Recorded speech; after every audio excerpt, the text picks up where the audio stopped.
Aumentar la insulina de acuerdo al nivel de glucemia. Esto es fundamental y probablemente sea el más atractivo. ¿Qué quiere decir esto? Que el páncreas va a secretar insulina, pero dependiendo del nivel de glucosa que haya en sangre. Esto es muy diferente a muchos medicamentos, por ejemplo las sulfonilurias como la glibenclamida, que estas lo que hacen es exprimir el páncreas haya o no haya glucosa.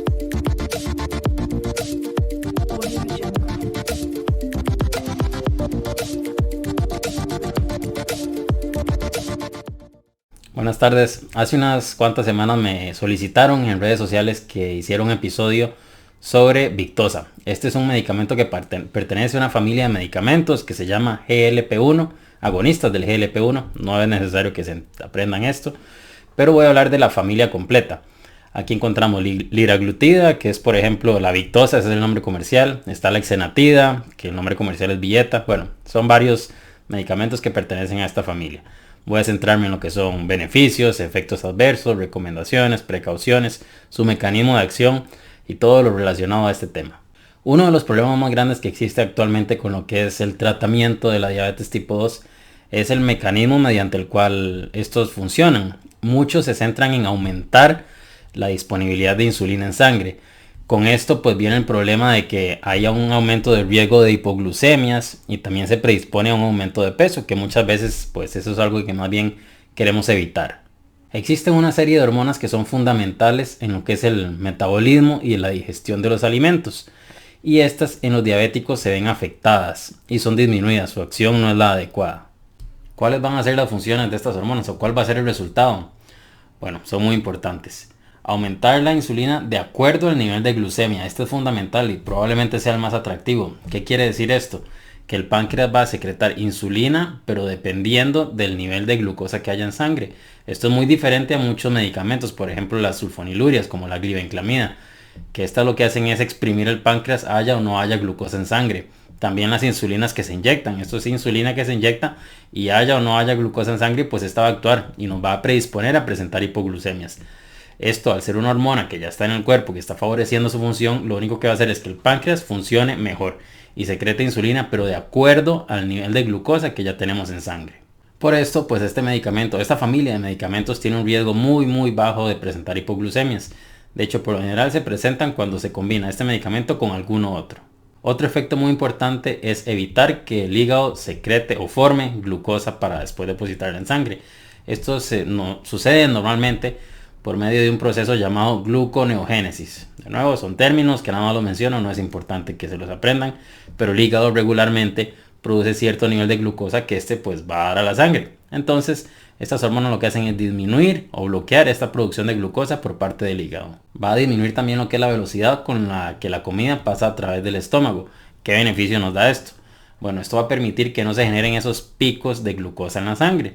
Si un alimento pues causa picos de glucosa en sangre, también se van a generar picos de insulina en sangre y eso queremos evitarlo. No nos interesa este tipo de curvas en lo que son glucemias e insulinemias. Nos interesa más que sea algo un poco más plano, más adecuado, más largo en el tiempo. No pues mucho de un solo. Y favorece también a que el cerebro entienda cuando ya estamos llenos y que no necesitamos comer más.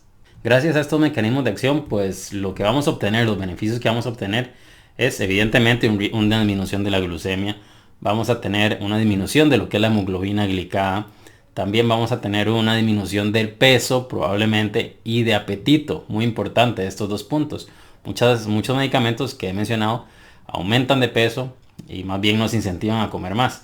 Hay otras familias como esta y alguna otra que he mencionado en otros episodios donde más bien se disminuye de peso y esto es muy importante. Aparte de esto, también hay beneficios a nivel cardíaco y a nivel renal, a nivel de los riñones. Ahora, ¿en qué tipo de personas se recomienda o los médicos utilizamos este medicamento? ¿Ya todos corren a utilizarlo? No, obviamente no. Hay un grupo de personas donde se recomienda utilizarlos. Primero, bueno, si se da un fracaso en lo que es la primera medida que se utiliza regularmente en personas con diabetes tipo 2, que va a ser pues una medida con metformina y una pues cambios, lo que son cambios importantes a nivel de alimentación adecuada y actividad física. Esto de la actividad física y la alimentación adecuada tiene que ir de número uno siempre. Yo siempre lo menciono en mis videos y en podcasts y en todo lo que tengo. Pero bueno, muchas veces la gente o no hace caso o simplemente hay un fracaso en este tema por la razón que sea. Cuando hay un fracaso aquí, entonces es cuando uno empieza a buscar otros medicamentos. Y estos vienen siendo uno de esos otros medicamentos que uno considera. Se considera también utilizar en pacientes con aterosclerosis. Aterosclerosis es la formación de placas en las arterias. Entonces, pacientes que tienen aterosclerosis, que no se busca que tengan un aumento de peso y que no tengan ningún problema en usar medicamentos inyectables, porque este medicamento también hay en vía oral, pero por lo general se utiliza inyectables. Y aparte que el costo no sea un problema, porque sí, estos medicamentos son de un costo un poco más elevado. Los invito a todos los que les interesa este tipo de información, pero en formato de audio, que se suscriban al podcast de Aprendiendo Diabetes. Así lo pueden escuchar ya sea en el carro, haciendo ejercicio o cualquier otra condición donde deseen escucharlo. Esto lo pueden encontrar en Apple Podcast, en Spotify, en Anchor, en Stitcher. Bueno, casi que en la plataforma de podcast que prefieran. ¿Cuáles presentaciones existen de esta familia de medicamentos?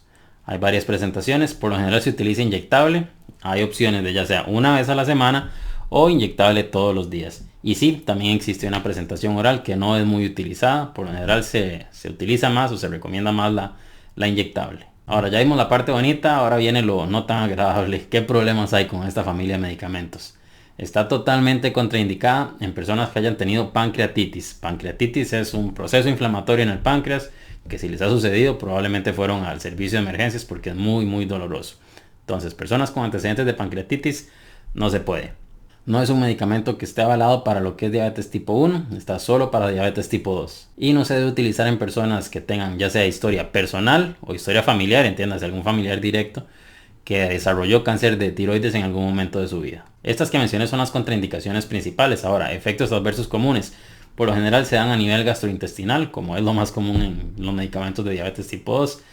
Náuseas, diarreas, dolor abdominal, este tipo de efectos son los efectos adversos más comunes de esta familia. La hipoglucemia, que es un efecto adverso pues, muy importante para todos los diabéticos, en esta familia es muy reducido su incidencia, más que todo se da cuando se combina con otros medicamentos.